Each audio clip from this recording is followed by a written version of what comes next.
Hello dear learners, good morning. कैसे हैं आप सभी? आई होप आप सभी बहुत अच्छे होंगे, बहुत ही शानदार होंगे। तो आज की क्लास में बात करेंगे पीएचडी के जो पीवाईक्यू पेपर है। मई मंथ चल रहा है, मई मंथ से पहले जितने भी एग्जाम हो चुके हैं उन सभी के हमने पीवाईक्यू पेपर्स आपको प्रोवाइड करवा दिए हैं। पीएचडी एंट्रेंस के जो भी क्वेश्चन पेपर होते हैं उनका सोल्यूशन आपको प्रोवाइड करवाया जाता है। बाइलिंगुअल हिंदी एंड इंग्लिश दोनों लैंग्वेज में आपको प्रोवाइड करवाया जाता है। डिटेल एक्सप्लेनेशन आपको प्रोवाइड करवाई जाती है। अगर आपने पहले वाली वीडियोज नहीं देखी तो प्ले लिस्ट में जाकर चेक कीजिए, या फिर आपको इस वीडियो के डिस्क्रिप्शन में आपको लिंक मिल जाएगा उन वीडियो का, तो वो भी आप चेक कर लीजिए। और अगर आपको पीडीएफ की क्वेरी है कि हमें पीडीएफ चाहिए इन क्वेश्चंस की, तो पीडीएफ भी आपको प्रोवाइड करवा दिया जाएगी। लेकिन इसके लिए आपको क्या करना होगा, कमेंट सेक्शन में पीडीएफ लिखना होगा। पीडीएफ लिख के आपको बता देना है कि हमें पीडीएफ की रिक्वायर है, हमें पीडीएफ चाहिए।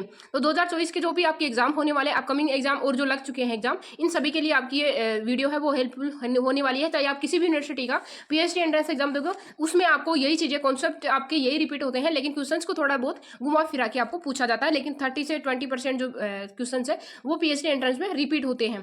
तो चलो देखते हैं क्वेश्चंस की। और क्वेश्चन आपके लिए बहुत ही खास, बहुत ही इंपॉर्टेंट है, तो प्लीज क्वेश्चंस को आप ध्यान से पढ़ना और जो भी चीजें बताई जाती है उनको नोट करने की कोशिश करना। इंपॉर्टेंट जो फैक्ट होते हैं उनको आप लिख लीजिएगा। तो चलो देखते हैं क्वेश्चंस की ओर। तो फर्स्ट क्वेश्चन आपको स्क्रीन पे देखने को मिल रहा है कि किसी भी शोध की गहराई का अंदाजा इससे लगाया जा सकता है। तो किसी भी शोध की जो गहराई होती है, डेप्थ होती है, इसके बारे में किससे पता लगाया जा सकता है? The depth of the any research can be जज बाई। तो किससे लगाया जाता है? उस अनुसंधान के जो ऑब्जेक्टिव होते हैं, ठीक है। किसी अनुसंधान, किसी चीज को खोजपूर्ण जो जांच की गई है उसका ऑब्जेक्टिव क्या है, ठीक है। इससे पता लगाया जाता है कि अनुसंधान जो किया गया है वो कितना डेप्थ में किया गया है, कितनी गहराई से किया गया है। तो इस चीज से अंदाजा लगाया जाता है कि शोध कितना वैल्यूएबल है या फिर अच्छा शोध किया गया है। तो उसके ऑब्जेक्टिव क्या होते हैं, ठीक है, उद्देश्य क्या है रिसर्च के, तो इससे पता लगाया जाता है कि शोध की गहराई से गहराई का जो पता लगाया जाता है वो एक अनुसंधान के उद्देश्य से लगाया जाता है, ठीक है। सेकंड क्वेश्चन आपका है अनुसंधान की कार्यप्रणाली का विस्तृत विवरण आवश्यक है। तो अनुसंधान की जो कार्यप्रणाली है उसका विस्तृत विवरण आवश्यक है। ए detailed description of the methodology of the research is require इन। तो इसका करेक्ट आंसर आपका हो जाएगा जो थीसिस शोध प्रबंध है, थीसिस डिसर्टेशन जो है, इसका करेक्ट आंसर हो जाएगा 1 नंबर। नेक्स्ट क्वेश्चन है क्वेश्चन नंबर 3 आपका है। 3 क्वेश्चन में पूछा गया है कि ग्रंथ सूची का अर्थ क्या है? Bibliography means. तो बिब्लियोग्राफी का मीन्स क्या है? तो बिब्लियोग्राफी का मीन्स है कि जो संदर्भित पुस्तकों, शोध पत्रों आदि की सूची का है। तो बिब्लियोग्राफी में आपको क्या बता दूंगा बिब्लियोग्राफी के लिए। तो बिब्लियोग्राफी में आपको क्या मेंशन करना है? अगर आप कोई भी रिसर्च कर रहे हो, ठीक है, रिसर्च के दौरान आप जो काम में ले रहे हो, ठीक है, जो डाटा कहाँ से काम में ले रहे हो, पुराने थीसिस से ले रहे हो, जो पेपर पहले से पब्लिश किए गए हैं उनसे आप उनको काम में ले रहे हो, ठीक है। अपने रिसर्च में क्या क्या चीजें इंक्लूड कर रहे हो, कहाँ से डेटा को कलेक्ट कर रहे हो, तो वो सभी आपको क्या क्या करना है, कहाँ लिखा जाता है, बिब्लियोग्राफी में वो चीजें लिखी जाती है। तो करेक्ट आंसर आपका इसका 3 ऑप्शन हो जाएगा। नेक्स्ट क्वेश्चन है, नेक्स्ट क्वेश्चन में निम्नलिखित में से कौन सा विकल्प आधुनिक समाज में अनुसंधान के मुख्य कार्य हैं? तो आधुनिक समाज में अनुसंधान के जो मुख्य कार्य हैं वो आपको सेलेक्ट करना। आपके पास में 4 ऑप्शन है, 4 ऑप्शन में आपके कौन कौन से सही है? तो 4 ऑप्शन क्वेश्चन नंबर 4 है। 4 में आपको बताया गया है यहाँ पे कि ज्ञान की उन्नति के साथ तालमेल रखना। क्या ये करेक्ट है? बिल्कुल, ये भी करेक्ट है।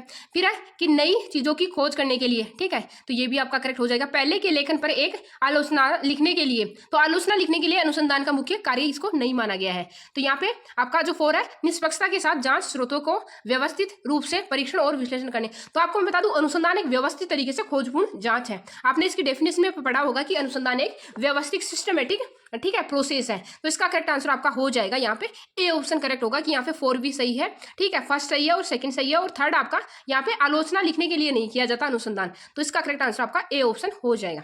नेक्स्ट क्वेश्चन देखते हैं क्वेश्चन नंबर 5।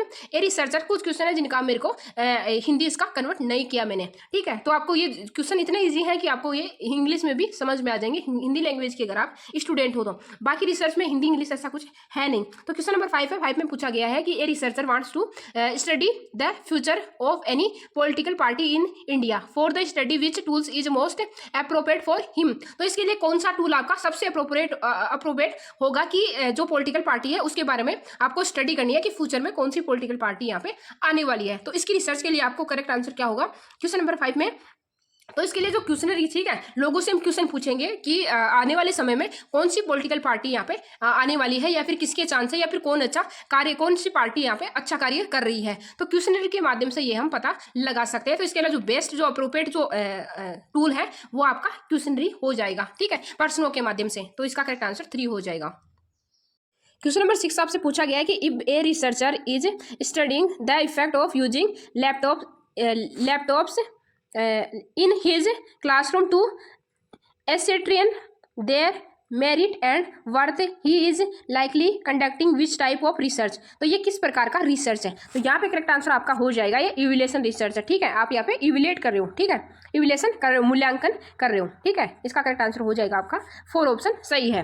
ठीक है, नेक्स्ट क्वेश्चन है question number 7, action research means. तो एक्शन रिसर्च है, इसका मीन्स क्या होगा। तो एक्शन रिसर्च के बारे में मैं आपको बता दूं कि कोई भी ऐसी चीजें, मतलब सबसे पहले तो ये है कि कोई भी जो प्रॉब्लम आ रही है उसको तुरंत प्रभाव से उसको ठीक करना। ठीक है, ये किसके अंदर आता है, एक्शन रिसर्च के अंदर आता है। तो एक्शन रिसर्च का करेक्ट आंसर आपका हो जाएगा क्वेश्चन नंबर 7 का 3, a researcher intend to solve an immediate problem. ठीक है, इमीडिएट प्रॉब्लम को सोल्व करने के लिए किसका प्रयोग किया जाता है, एक्शन रिसर्च का।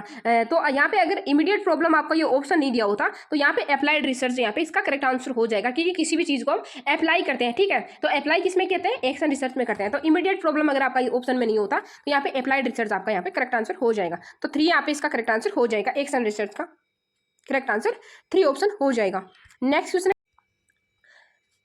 इसमें पूछा गया है क्वेश्चन नंबर 8 में, which of the following is option most appropriately explain research ethics. तो यहाँ पे रिसर्च एथिक्स के बारे में पूछा गया है कि रिसर्च एथिक्स को कौन सी यहाँ पे ऑप्शन आपका सबसे अच्छा एक्सप्लेन कर रहा है। तो रिसर्च जो एथिक्स होते हैं कि आप कोई भी अनुसंधान कर रहे हो उसके अंदर जो एथिक्स होते हैं, ठीक है, नैतिकता होती है, अनुसंधान की जो नैतिकता होती है उसको फॉलो किया गया है। क्या कहीं से आप अगर डाटा ले रहे हो, क्या आप डाटा चोरी तो नहीं कर रहे हो। तो जो रिसर्च में जो डाटा कलेक्ट किया जाता है उस डाटा के लिए एक लिमिटेशन होती है कि आप किसी का भी जो रिसर्च है वो डाटा है वो आप कितना अपने रिसर्च में इंक्लूड कर सकते हो। तो इसकी रिसर्च यूजीसी के अकॉर्डिंग 10% है कि 10% तक आप किसी का भी डाटा अपने रिसर्च में शामिल कर सकते हो। 10% से ज़्यादा अगर शामिल करते हो तो एक रिसर्च चोरी मानी जाएगी। तो यहाँ पे इसका करेक्ट एक्सप्लेनेशन जो है वो ये हो जाएगा कि एक it's provide a common set of does and doesn't of conducting an ethical research. तो करेक्ट आंसर 4 ऑप्शन हो जाएगा। ठीक है, नेक्स्ट क्वेश्चन है, नेक्स्ट क्वेश्चन की बात करेंगे question number 9, which of the following should you think about when preparing your research. तो आप अगर रिसर्च तैयार कर रहे हो तो उससे पहले क्या प्रिपेयरिंग करते हो। ठीक है, उसकी प्रिपरेशन क्या होती है कि आप कोई भी कार्य कर रहे हो उससे पहले आप उसको किस प्रकार से प्रिपेयर करते हो। तो क्वेश्चन नंबर 9 का करेक्ट आंसर आपका हो जाएगा your sample frame and sampling strategy होगी आपकी। फिर the ethical issue the might arise. ठीक है, ठीक है, फिर आपका हो जाएगा नेगोटिएटिंग एक्सेस टू द सेटिंग। तो करेक्ट आंसर आपका all of the above 4 option आपका सही हो जाएगा। नेक्स्ट क्वेश्चन है question number 10, what is the purpose of the conclusion in a research report. ठीक है, रिसर्च रिपोर्ट का जो कंक्लूजन है इसके बारे में पूछा गया है। तो क्वेश्चन नंबर 10 है, 10 का करेक्ट आंसर आपका हो जाएगा 4 option, it's summarise the key finding in relation to research question. तो 4 ऑप्शन आपका यहाँ पे सही हो जाएगा। नेक्स्ट क्वेश्चन है क्वेश्चन नंबर 11, 11 में पूछा गया है, 11 में यहाँ पे पूछा गया है which of the following is not a type of qualitative interview. Qualitative interview का आपका टाइप पूछा है कि कौन सा नहीं है। तो यहाँ पे स्ट्रक्चर्ड इंटरव्यू जो है वो क्वालिटेटिव जो इंटरव्यू है इसका टाइप नहीं है। बाकी आपके unstructured interview, oral history interview और फोकस ग्रुप इंटरव्यू ये आपके इसके क्वालिटेटिव इंटरव्यू के टाइप्स हैं। तो करेक्ट आंसर आपका यहाँ पे 3 हो जाएगा। नेक्स्ट क्वेश्चन है क्वेश्चन नंबर 12 है, 12 में पूछा गया है कि the important comments of research responsibility are sincerity is in work and avoiding। तो यहाँ पे करेक्ट आंसर आपका हो जाएगा प्लेरिज्म को आपको अवॉइड करना चाहिए अपने रिसर्च में। एक ऑप्शन आपका यहाँ पे सही हो जाएगा। नेक्स्ट क्वेश्चन है विच ऑफ द